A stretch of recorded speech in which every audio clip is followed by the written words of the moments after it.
Kamusta mga kalapatid, mga kapatid, mga kaburo ko to. So ngayon ipapakita ko sa inyo yung mga nakuwanan ni Utol na bumalik sa kampo. So nakakatuwa lang kasi ibinalik talaga sa atin to ni Galaxy. Ang ating pag dito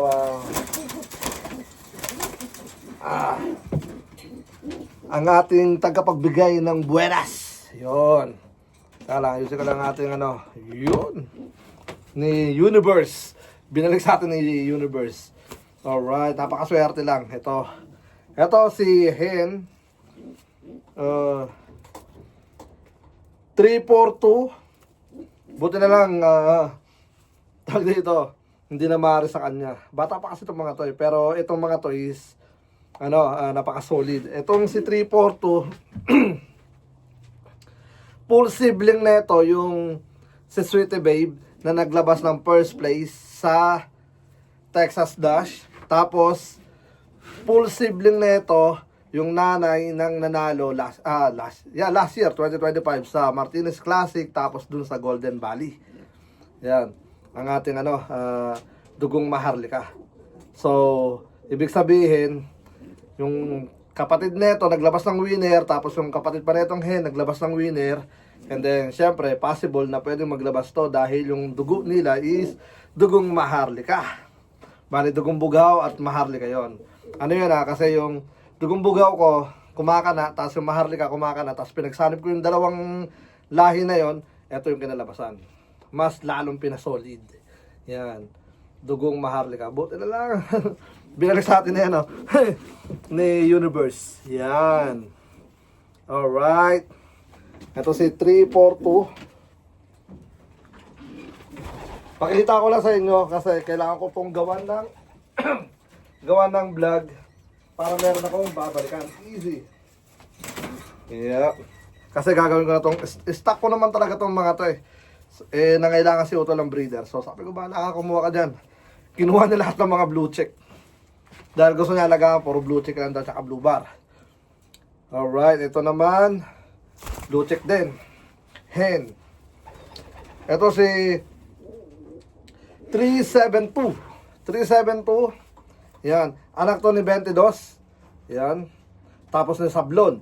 So, si Sablon natin is naglabas ng 4th overall, 4th place, tapos ng 2 times money winner sa yung isa sa Blue Angel Classic, tapos yung isa is Martinez Classic, 2 times money winner. Yan, tapos kalahi na ito yung mga sa mother side naman kay 22, yun na nga. Yung mga nag first place natin at mga nag money winner natin. So, full tawag dito full winner bloodline sa dugo. But ito, ile-let go ko si 372. Yan. Kasi ang gusto kong i-keep ngayon is yung lahi nila nila Kobe 22. Yan. Alright, ito kung gusto nyo to, Hen 372. Yan, 2025. Yan, Hen siya. Yan, tingnan nyo. Yep. Money winner natin. Hindi ito money winner line. Ayun ba, tama ba yan? Yep, Hen. So, yung pakpak nga. Ang size na is small to medium. Woo! Alright. So, ginawan ko lang ng para meron tayong history. So, ito, let go ko tong Hen na to. 372. Yan. 22. Maharlika. Tapos, Sablon.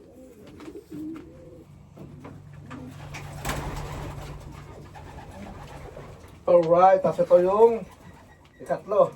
Itong dalawang natitira is hindi ko to i-let go. Kasi, yung isa rito inbreed. Ito, si 328. Napakaswerte. Yan, inbreed to. Tignan nyo naman yung muka. Yan. Kaya ako to natawag na inbreed kasi anak to ng ating blue bucket. Yung blue bucket natin is 3 times money winner, 10 overall. Yan. So, yun ang dahilan kung ba't meron tayong 85 inches na TV. Paulit-ulit. Pero yun talaga totoo Kaya, hindi mabubura sa isipan. Yan. Inbreed sa lola. Sa pinakalola na maharlika. Yan. 328. Yep. Tapos, ano, tag dito easy. Ano, naka-inbreed sa winner. So, possible na maglabas na mas maganda. Yan.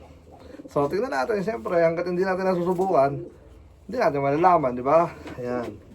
Alright. So, napakaganda pa naman tindig na ito. So, kalahin na ito si 372. Yan. Halos lahat naman ng ano, blue check natin, kalahin na. Yep. So, masusubukan ko to next year pa. Kasi naka-breeding season na tayo ngayon. Naka-breeding set na tayo ngayon. Then kapag kakinalas ko kasi to, hindi ko na to dahil bata pa to eh. Pwede siguro sa sa late hatch siguro pwede. Yan, pwede subukan. Possible. Yan, subukan ko siguro late hatch. Ano ba late hatch? Salang ko ng ano? Salang ko to ng mga April. Yan. Meron bang late hatch ng ganung ano? Yan, siguro. Yep. Salang natin to ng mga April. Before May. Ano ba mauna? April, May. Yeah, April. Salang natin to. Siguro sakto na edad nito. Yep. So, hanapan ko to ng kapares. Siguro, hindi ko alam kung kanino yung papares. Pero, kanino nga ba? Basta bahala na. O, pwede. Pwede ko itong ipares sa, ano natin, yung kamag-anak din niya na nanalo last year. Full sibling ng ano natin, ang Texas Dash. Yung Golden Valley natin, yung cock yun. Yep. Alright. Napakaganda mga tol. Yan. So, dun tayo sa isa naman. Yung natitira siya, ano yan? 2-4-1 yata, oh. Naroon na ba si Porto? Easy. Maboy. Easy. Ito si 2-4-1. Yep. Etong si 241, di ko alam kung kak. Kasi bata pa. Yan. 241. Pero wish ko na maging hen to. Pagka hen to, mag-nestmate, hen. Yung 241, tsaka si 341, tsaka si 342. Nasanay kasi ako dalawang taon yata akong gumamit ng dalawa, ng 2. Oh, 3 years yata. Ng 2, ngayon lang yata ako nag-advantage ng 3. Nung last year, kaya ngayon 4 na tayo.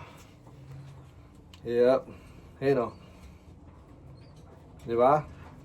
Napakapugi. Sana babae, lalaki. Pero ayos lang kung hen. Pero mukha, palagay nyo, hen ba to o kak? Yan, nestmate na yan ni 342. Ito ay anak ni Kobe 22.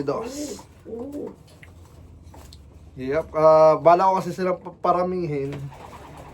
Ngayong taon, only breeding ngayon si Kobe 22. Yan. Sayang yung first egg nila, nabasag. Di sinasadyang natapon. But ngayon, meron na ulit silang itlog malapit na mapisa. You know? Ang nilalabas palagi niyan, blue bar, blue check. Tapos ngayon, pares blue check. Yan. Binirit ko talaga to for stock.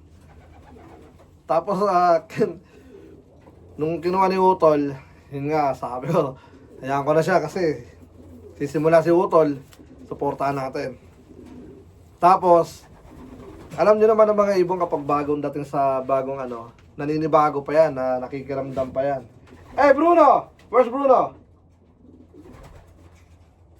Bruno! Yeah. Yep. Alam nyo naman, pagka bago pa lang, is nangangapa. Yun nga, hindi na maaari sa kanya. Sabi niya, puro barako daw. Sabi ko, matatapang lang talaga yung mga hen natin. Yep. Healthy. So, yeah.